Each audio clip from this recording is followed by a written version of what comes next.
వేధింపులు తట్టుకోలేక గర్భిణి ఆత్మహత్య చేసుకున్న విషాద ఘటన కరీంనగర్ జిల్లా శ్రీరాములపల్లిలో జరిగింది. గత ఏడాది డిసెంబర్లో బుద్దారం గ్రామానికి చెందిన ప్రశాంత్తో మౌనికకు పెళ్లి జరిగింది. వివాహ సమయంలో మౌనిక కుటుంబం కట్నం రూపంలో నగదు, బంగారం ఇచ్చారు.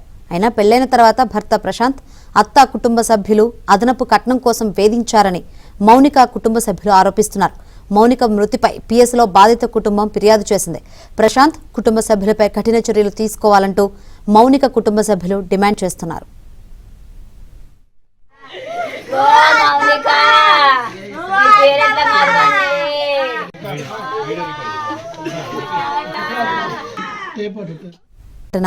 కరీంనగర్ జిల్లా శ్రీరాములపల్లిలో జరిగింది. గత ఏడాది డిసెంబర్లో బుద్దారం గ్రామానికి చెందిన ప్రశాంత్తో మౌనికకు పెళ్లి జరిగింది. వివాహ సమయంలో మౌనిక కుటుంబం కట్నం రూపంలో నగదు, బంగారం ఇచ్చారు. అయినా పెళ్లైన తర్వాత భర్త ప్రశాంత్, అత్త కుటుంబ సభ్యులు అదనపు కట్నం కోసం వేధించారని మౌనిక కుటుంబ సభ్యులు ఆరోపిస్తున్నారు. మౌనిక మృతిపై పిఎస్లో బాధిత కుటుంబం ఫిర్యాదు చేసింది.